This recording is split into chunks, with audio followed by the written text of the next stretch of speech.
ਅੱਜ ਮੇਰੇ ਬੇਟੇ ਦਾ ਦੂਸਰਾ ਵਿਆਹ ਤੇ ਉਹਦੇ ਪਹਿਲੇ ਵਿਆਹ ਵਿੱਚ ਕੀ ਹੋਇਆ ਸੀ, ਇਹ ਸਭ ਮੈਂ ਭੁੱਲ ਜਾਣਾ ਚਾਹੁੰਦੀ ਸੀ। ਅੱਜ ਮੇਰੇ ਬੇਟੇ ਦਾ ਦੂਸਰਾ ਵਿਆਹ ਸੀ। ਮੈਨੂੰ ਪੂਰਾ ਵਿਸ਼ਵਾਸ ਸੀ ਕਿ ਇਹ ਬਹੂ ਮੇਰੇ ਬੇਟੇ ਦਾ ਪੂਰਾ ਖਿਆਲ ਰੱਖੂਗੀ। ਮੇਰਾ ਬੇਟਾ ਬਹੁਤ ਕਮਾਈ ਕਰਦਾ ਸੀ ਤੇ ਚੰਗਾ ਵੀ ਵਾਲਾ ਸੀ। ਉਹ ਸਾਡੇ ਪਰਿਵਾਰ ਦਾ ਇਕਲੌਤਾ ਵਾਰਸ ਸੀ। ਸਾਰੇ ਉਹਨੂੰ ਬਹੁਤ ਪਿਆਰ ਕਰਦੇ ਸਨ।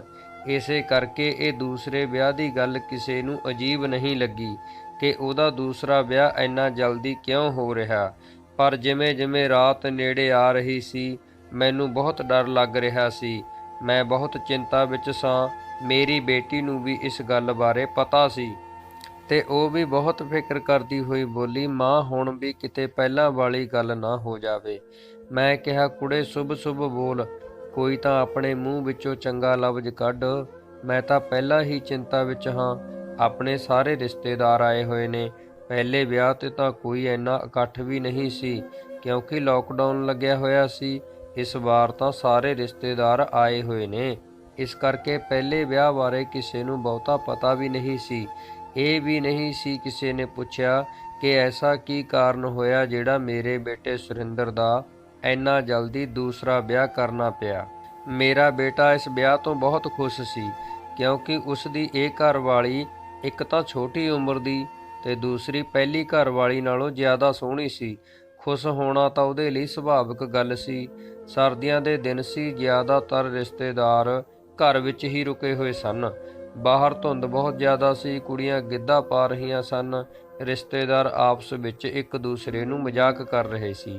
ਮੈਂ ਮੇਰੀ ਜਠਾਣੀ ਨੂੰ ਕਿਹਾ, ਬਹੂ ਤਾਂ ਦੂਰ ਦੀ ਹੈ, ਇਸ ਲਈ ਸਫ਼ਰ ਵਿੱਚ ਥੱਕ ਗਈ ਹੋਣੀ ਹੈ।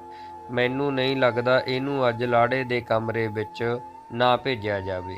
ਮੇਰੀ ਜਠਾਣੀ ਕਹਿੰਦੀ, ਤੈਨੂੰ ਕੀ ਹੋ ਗਿਆ? ਉਹਨਾਂ ਦਾ ਹੁਣ ਤਾਂ ਅਜੇ ਵਿਆਹ ਹੋਇਆ। ਉਹਨਾਂ ਨੂੰ ਆਪਸ ਵਿੱਚ ਕਿੰਨਾ ਚਾਅ ਹੋਣਾ ਤੇ ਤੂੰ ਉਹਨਾਂ ਦਾ ਆਨੰਦ ਖਰਾਬ ਕਰਨਾ ਚਾਹੁੰਦੀ ਹੈ। ਮੈਂ ਮੰਨਦੀ ਹਾਂ ਵੀ ਥੱਕ ਗਏ ਹੋਣੇ ਆ, ਫਿਰ ਕੀ ਹੁੰਦਾ? ਉਹਨਾਂ ਦਾ ਨਵਾਂ ਖੂਨ ਹੈ। ਵਧੀਆ ਜਿਹੀ ਚਾਹ ਜਾਂ ਕੌਫੀ ਬਣਾ ਕੇ ਪਿਆ ਦਿੰਦੇ ਹਾਂ, ਆਪੇ ਫਰੈਸ਼ ਹੋ ਜਾਣਗੇ। ਸਵੇਰੇ ਹੋਰ ਵੀ ਤਾਂ ਰਸਮਾਂ ਕਰਨੀਆਂ ਨੇ। ਮੈਂ ਕਿਹਾ, ਮੈਨੂੰ ਕਾਫੀ ਥੱਕੀ ਹੋਈ ਲੱਗ ਰਹੀ ਹੈ ਵਿਚਾਰੀ ਬਹੂ। ਮੇਰੀ ਜਠਾਣੀ ਨੇ ਕਿਹਾ, ਅੱਜ ਕੱਲ੍ਹ ਕਿਹੜਾ ਇੰਨਾ ਥੱਕਦਾ? ਕੁੜੀਆਂ ਨੂੰ ਤਾਂ ਵੈਸੇ ਵੀ ਵਿਆਹ ਦਾ ਬਹੁਤ ਸ਼ੌਂਕ ਹੁੰਦਾ ਹੈ। ਕੁਛ ਨਹੀਂ ਹੁੰਦਾ, ਇਹਨੂੰ ਜਾਣ ਦਿਓ। ਟਾਈਮ ਤਾਂ ਦੇਖ 12 ਵੱਜ ਚੁੱਕੇ ਹਨ। ਸਵੇਰੇ ਹੋਰ ਵੀ ਕੰਮ ਕਰਨੇ ਨੇ। ਹੁਣ ਸਾਰੀਆਂ ਰਸਮਾਂ ਹੋ ਗਈਆਂ। ਬਹੂ ਵੀ ਕਮਰੇ 'ਚ ਜਾਣਾ ਚਾਹੁੰਦੀ ਹੈ, ਜਾਣ ਦਿਓ। ਮੇਰੀ ਜਠਾਣੀ ਤਾਂ ਵੈਸੇ ਵੀ ਵਾਲ ਦੀ ਖੱਲ ਉਤਾਰਨ ਦੀ ਮਾਹਿਰ ਸੀ। ਮੇਰੀ ਜਠਾਣੀ ਵੱਡੀ ਹੋਣ ਕਰਕੇ ਮੈਂ ਉਸ ਦੀ ਸਲਾਹ ਲੈ ਰਹੀ ਸੀ, ਪਰ ਉਹ ਤਾਂ ਗੱਲਾਂ ਵਿੱਚ ਬਹੁਤ ਗੱਲਾਂ ਕਰ ਗਈ। ਚਲੋ ਮੈਂ ਉਹਦੀ ਗੱਲ ਮੰਨ ਕੇ ਬਹੂ ਨੂੰ ਕਮਰੇ ਵਿੱਚ ਛੱਡਣ ਆਈ ਤੇ ਕੁਝ ਸਮੇਂ ਲਈ ਉਹਦੇ ਕੋਲ ਬੈਠ ਗਈ। ਮੈਂ ਕਿਹਾ, ਬੇਟੀ ਤੁਸੀਂ ਆਪਣੇ ਘਰ ਵਿੱਚੋਂ ਸਭ ਤੋਂ ਵੱਡੀ ਹੋ ਤੇ ਸਮਝਦਾਰ, ਸੋਹਣੀ ਵੀ ਹੋ। ਇਸੇ ਕਰਕੇ ਮੈਂ ਤੁਹਾਨੂੰ ਪਸੰਦ ਕਰਕੇ ਆਈ ਸੀ।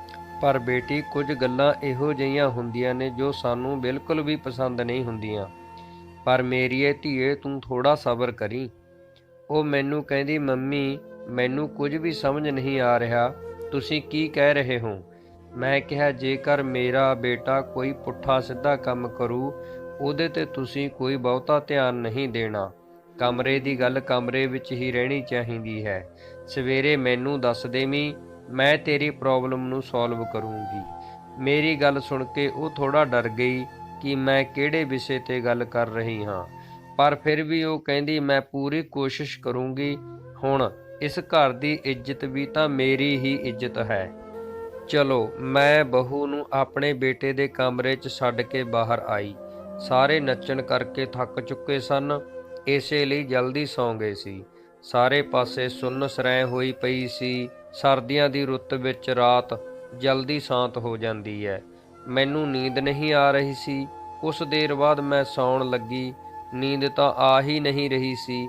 ਮੈਨੂੰ ਚਿੰਤਾ ਸਤਾ ਰਹੀ ਸੀ, ਰਾਤ ਜਲਦੀ ਖਤਮ ਹੋਵੇ ਤੇ ਰੱਬ ਕਰਕੇ ਜਲਦੀ ਸਵੇਰ ਹੋ ਜਾਵੇ। ਮੇਰੀ ਸਾਰੀ ਚਿੰਤਾ ਖਤਮ ਹੋਵੇ। ਜਿਉਂ ਹੀ ਰਾਤ ਦੇ 3 ਵਜੇ ਮੇਰੇ ਬੇਟੇ ਦੇ ਕਮਰੇ 'ਚੋਂ ਇੱਕ ਬਹੁਤ ਹੀ ਜ਼ੋਰਦਾਰ ਕੂਕ ਤੇ ਚੀਕਾਂ ਮਾਰਨ ਦੀ ਆਵਾਜ਼ ਸੁਣੀ।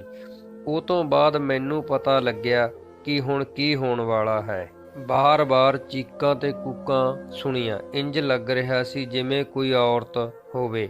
ਹੌਲੀ-ਹੌਲੀ ਸਾਰੇ ਰਿਸ਼ਤੇਦਾਰ ਵੀ ਉੱਠ ਪਏ। ਬਹੂ ਅਧਨੰਗੀ ਹਾਲਤ ਵਿੱਚ ਕਮਰੇ 'ਚੋਂ ਬਾਹਰ ਭੱਜ ਕੇ ਆਈ। ਉਹ ਘਰ 'ਚੋਂ ਬਾਹਰ ਭੱਜ ਜਾਣਾ ਚਾਹੁੰਦੀ ਸੀ। ਕੁਝ ਔਰਤਾਂ ਨੇ ਮਸਾਂ ਹੀ ਫੜ ਕੇ ਉਹਨੂੰ ਰੋਕਿਆ। ਮੈਂ ਉਹਨੂੰ ਪੁੱਛਿਆ, ਬੇਟਾ ਐਸਾ ਕੀ ਹੋ ਗਿਆ? ਉਹ ਸਾਨੂੰ ਦੱਸਦੀ ਤੇ ਇਹ ਤੋਂ ਪਹਿਲਾਂ ਹੀ ਉਹ ਬੇਹੋਸ਼ ਹੋ ਗਈ। ਅਸੀਂ ਪਾਣੀ ਦੇ ਛਿੱਟੇ ਮਾਰੇ ਪਰ ਉਹ ਹੋਸ਼ ਵਿੱਚ ਨਾ ਆਈ। ਉਹਦਾ ਸਾਰਾ ਸਰੀਰ ਠੰਡਾ ਪੈ ਚੁੱਕਿਆ ਸੀ। ਤੁਰੰਤ ਉਹਨੂੰ ਹਸਪਤਾਲ ਲੈ ਕੇ ਗਏ। ਮੈਂ ਉਹਨੂੰ ਹਸਪਤਾਲ ਲੈ ਕੇ ਜਾਣਾ ਨਹੀਂ ਸੀ ਚਾਹੁੰਦੀ। ਮੈਂ ਨਹੀਂ ਚਾਹੁੰਦੀ ਸਾਂ ਸਾਡਾ ਕੋਈ ਤਮਾਸ਼ਾ ਦੇਖੇ, ਪਰ ਵਿਚਾਰੀ ਬਹੂ ਕਿਸੇ ਵੀ ਤਰੀਕੇ ਨਾਲ ਹੋਸ਼ ਵਿੱਚ ਨਹੀਂ ਆ ਰਹੀ ਸੀ। ਅਸੀਂ ਉਹਦੇ ਮਾਂ-ਬਾਪ ਨੂੰ ਫੋਨ ਕਰਕੇ ਬੁਲਾਇਆ।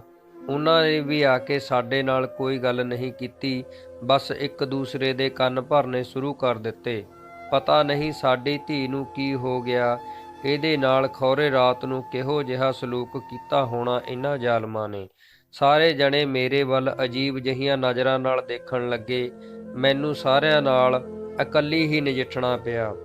ਮੈਂ ਘਰ ਵਿੱਚ ਆ ਕੇ ਮੇਰੇ ਬੇਟੇ ਨੂੰ ਪੁੱਛਣਾ ਚਾਹਿਆ ਕਿ ਉਹਨੇ ਬਹੂ ਨਾਲ ਕੋਈ ਉਲਟਾ ਸਿੱਧਾ ਕੰਮ ਤੇ ਨਹੀਂ ਕੀਤਾ, ਪਰ ਉਹਦੇ ਕਮਰੇ ਵਿੱਚ ਤਾਂ ਕੋਈ ਵੀ ਨਹੀਂ ਸੀ। ਉਹਦਾ ਫੋਨ ਵੀ ਬੰਦ ਆ ਰਿਹਾ ਸੀ। ਕਮਰੇ ਦੀ ਹਾਲਤ ਦੇਖ ਕੇ ਵੀ ਨਹੀਂ ਲੱਗਦਾ ਸੀ ਕਿ ਇੱਥੇ ਕੋਈ ਤੋੜ ਭੰਨ ਜਾਂ ਮੇਰੇ ਬੇਟੇ ਨੇ ਬਹੂ ਤੇ ਹੱਥ ਚੁੱਕਿਆ ਹੋਵੇ। ਲੋਕਾਂ ਤੋਂ ਬਚਣ ਲਈ ਹੋ ਸਕਦਾ ਮੇਰਾ ਬੇਟਾ ਕਿਤੇ ਚਲਾ ਗਿਆ ਹੋਵੇ। ਫਿਲਹਾਲ ਮੈਂ ਹਸਪਤਾਲ ਵਾਪਸ ਚਲੀ ਗਈ। 3 ਘੰਟੇ ਬਾਅਦ ਮੇਰੀ ਨੂੰਹ ਨੂੰ ਵੀ ਹੋਸ਼ ਆ ਗਈ। ਹਸਪਤਾਲ ਵਾਲਿਆਂ ਨੇ ਛੁੱਟੀ ਦੇ ਦਿੱਤੀ। ਮੇਰੀ ਨੂੰਹ ਦੀ ਮਾਂ ਕਹਿਣ ਲੱਗੀ, ਧੀਏ ਆਪਾਂ ਤੇਰੇ ਸਹੁਰਿਆਂ ਦੇ ਘਰ ਚੱਲਦੇ ਹਾਂ। ਜੇ ਮੈਂ ਤੈਨੂੰ ਪਿੰਡ ਲੈ ਗਈ, ਮੈਂ ਮੂੰਹ ਦਿਖਾਉਣ ਦੇ ਲਾਇਕ ਨਹੀਂ ਰਹਿਣਾ। ਮੈਂ ਵੀ ਕਿਹਾ, ਬੇਟਾ ਸਵੇਰੇ ਮੂੰਹ ਦਿਖਾਉਣ ਦੀ ਰਸਮ ਪੂਰੀ ਹੋ ਜਾਵੇ, ਫਿਰ ਤੂੰ ਆਪਣੀ ਮਾਂ ਦੇ ਨਾਲ ਚਲੀ ਜਾਣਾ। ਮੈਂ ਤੈਨੂੰ ਬਿਲਕੁਲ ਵੀ ਨਹੀਂ ਰੋਕਦੀ।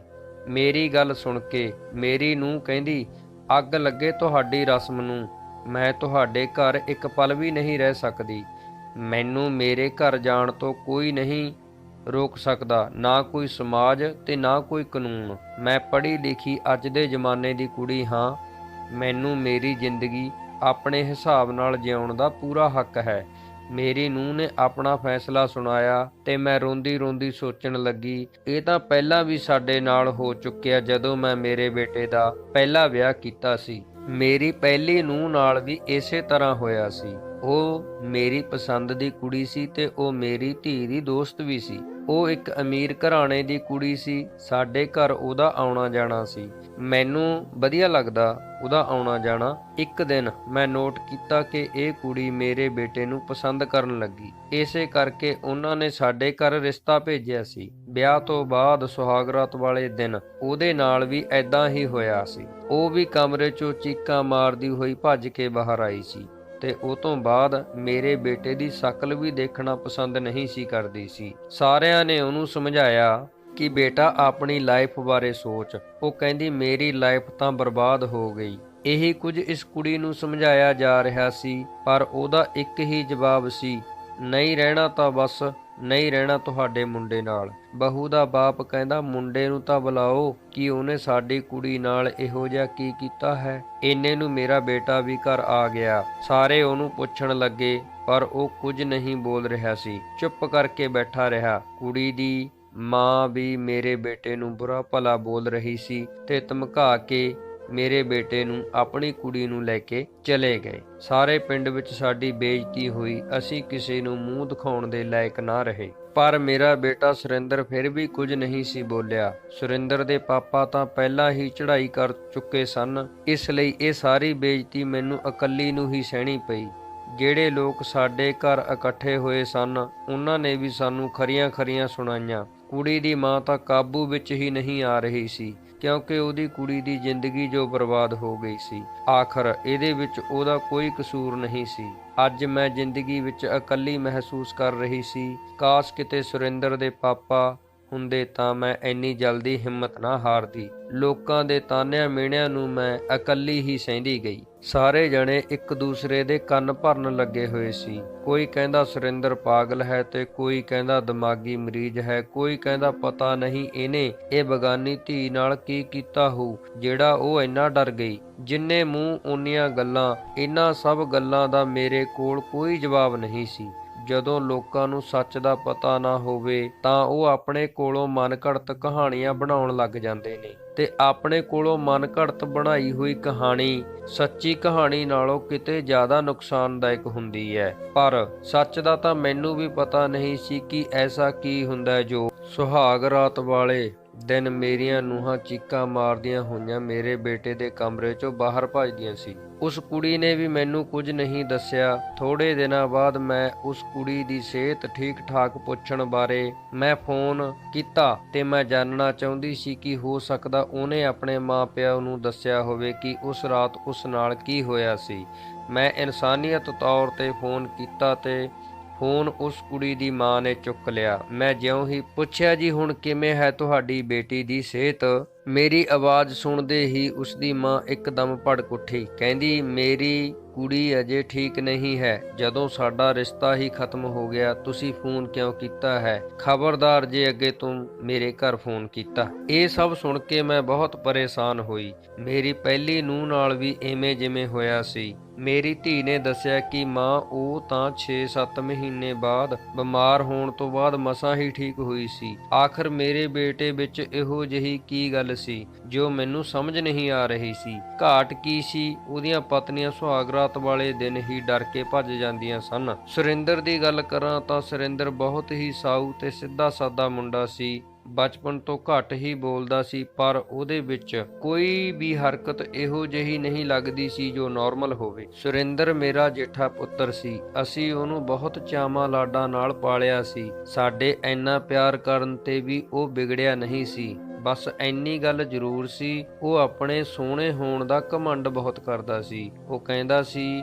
ਮੇਰੀ ਸੁੰਦਰਤਾ ਅੱਗੇ ਚੰਗੇ ਚੰਗੇ ਪਾਣੀ ਭਰਦੇ ਨੇ। ਉਹਨੂੰ ਹਰ ਇੱਕ ਵਧੀਆ ਚੀਜ਼ ਦਾ ਸ਼ੌਂਕ ਸੀ। ਖੇਲਣਾ ਕੁੱਦਣਾ, ਵਧੀਆ ਬ੍ਰਾਂਡਡ ਕੱਪੜੇ ਪਹਿਨਣ ਦਾ ਸ਼ੌਂਕ ਸੀ। ਉਹ ਸਾਡੇ ਘਰ ਦਾ ਇੱਕ ਜ਼ਿੰਮੇਵਾਰ ਬੱਚਾ ਸੀ। ਆਪਣੀ ਭੈਣ ਨੂੰ ਕਾਲਜ ਲੈ ਕੇ ਜਾਂਦਾ ਤੇ ਵਾਪਸ ਵੀ ਲੈ ਕੇ ਆਉਂਦਾ। ਘਰ ਵਿੱਚ ਖਰਚ ਲਈ ਪੈਸੇ ਵੀ ਦਿੰਦਾ ਸੀ। ਕਦੇ ਮੇਰੇ ਨਾਲ ਉੱਚੀ ਆਵਾਜ਼ ਵਿੱਚ ਗੱਲ ਵੀ ਨਹੀਂ ਕੀਤੀ ਸੀ ਉਸਨੇ। ਉਹਦੇ ਦੋਸਤ ਵੀ ਕੋਈ ਇਹੋ ਜਿਹੇ ਨਹੀਂ ਸੀ ਕਿ ਮੈਂ ਕਹਿੰਦੀ ਵੀ ਗਲਤ ਸੰਗਤ 'ਚ ਪੈ ਗਿਆ ਹੋਣਾ। ਕਦੇ ਕੋਈ ਨਸ਼ਾ ਵਗੈਰਾ ਵੀ ਨਹੀਂ ਸੀ ਕੀਤਾ ਉਹਨੇ। ਉਹਦੇ ਦੋਸਤ ਵੀ ਘੱਟ ਹੀ ਸਨ, ਪਰ ਇੱਕ ਖਾਸ ਦੋਸਤ ਸੀ ਜੋ ਵਿਦੇਸ਼ ਵਿੱਚ ਰਹਿੰਦਾ ਸੀ।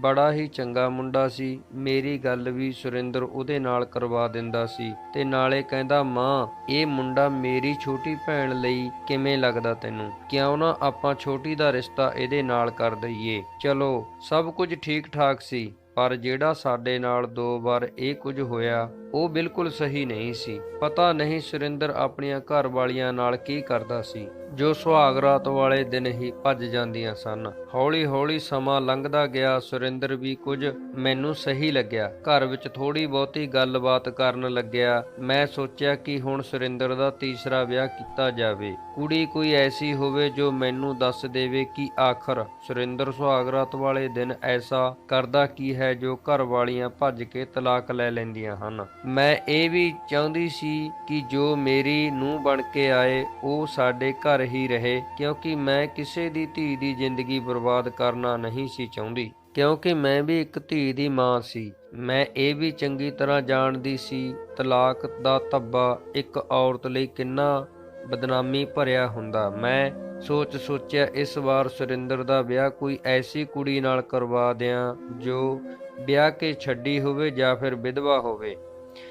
ਤੇ ਛੇਤੀ ਹੀ ਸਾਨੂੰ ਉਹ ਕੁੜੀ ਮਿਲ ਵੀ ਗਈ। ਕੁੜੀ ਵਾਲਿਆਂ ਨੂੰ ਵਿਆਹ ਦੀ ਜਲਦੀ ਸੀ, ਇਸੇ ਲਈ ਉਹਨਾਂ ਨੇ ਕੋਈ ਬਹੁਤੀ ਪੁੱਛਗਿੱਛ ਨਹੀਂ ਕੀਤੀ। ਕੁੜੀ ਕੋਈ ਬਹੁਤੀ ਸੋਹਣੀ ਨਹੀਂ ਸੀ, ਨੈਣ ਨਕਸ਼ ਵੀ ਠੀਕ ਠਾਕ ਸਨ, ਪਰ ਉੱਦਾਂ ਠੀਕ ਸੀ।